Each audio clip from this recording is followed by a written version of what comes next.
Good afternoon. I was pleased to welcome President Bujar Nishani in Brussels today. The migration crisis has brought the Western Balkans region and the European Union even closer. The crisis has demonstrated, once again, that our destinies are truly linked. Today was a chance to reiterate the central role of the Balkan countries in the Union's strategy of how to respond to the migratory flows. Getting back to Schengen and the closure of the Western Balkan route is one of three building blocks of the Union's comprehensive response to current migration crisis.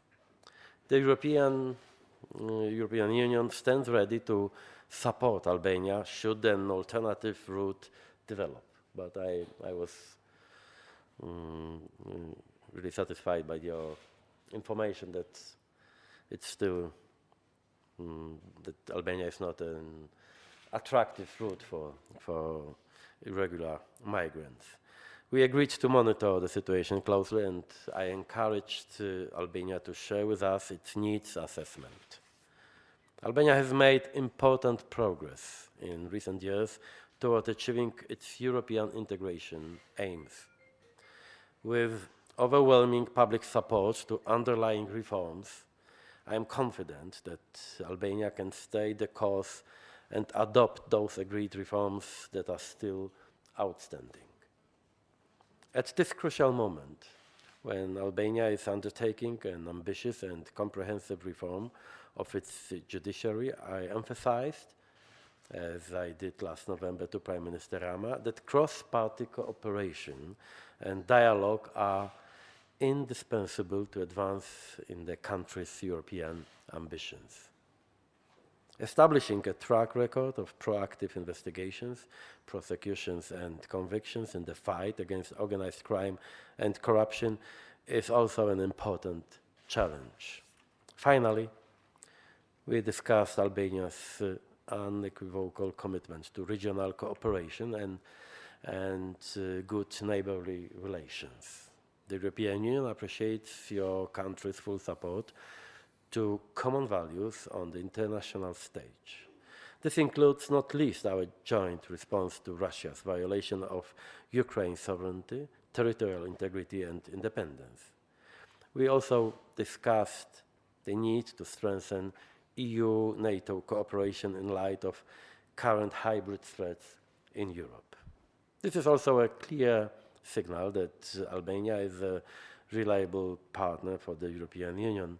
I am personally convinced that there is no alternative to the European path for the region.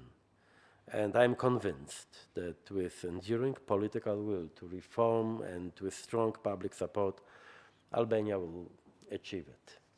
During the meeting, I had the opportunity to convey to President Tusk the deepest gratitude of Albania and Albanians for the immense support that EU and member states have provided since the early 90s and beyond for the social and economic recovery and development of the country. Thanks to this invaluable support, the country has made tremendous progress, thus passing one by one the stages of the integration process in the European Union, as well as meeting step by step the required criteria and standards.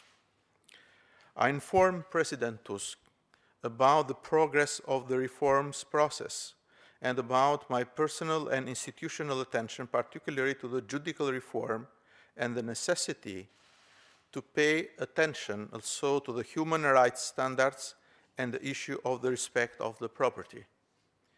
Regional cooperation was an important topic of the discussion.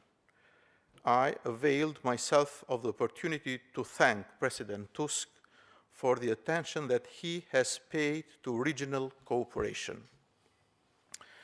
In November last year, all the leaders of the region were honored by his presence and the presence of the Vice President of the United States, Joe Biden, as a special guest at the extraordinary summit of the Brdo Briuni presidential process held in Zagreb, Croatia. In this context, I assured President Tusk that Albania is committed to continue its policy of consolidating good relations with neighbors and mutual understanding in the region. Undoubtedly, we paid special attention to the necessity of cooperation and coordination to cope with refugee crisis. I commended the attention that the European Union has given to potential involvement of Albania in the crisis after the closure of so-called Balkan route. 3 European commissioners, Mrs. Mogherini, Mr. Hahn, and Mr. Avramopoulos, visited Albania only in March this year. I reiterated the position and willingness of the Albanian institutions to be part of a coordinated European solution in proportion to the possibilities and capabilities that the country can afford. Once again, thank you very much, Mr. President, for your time and supportive messages for my country and for the Western Balkan region. Thank you so much.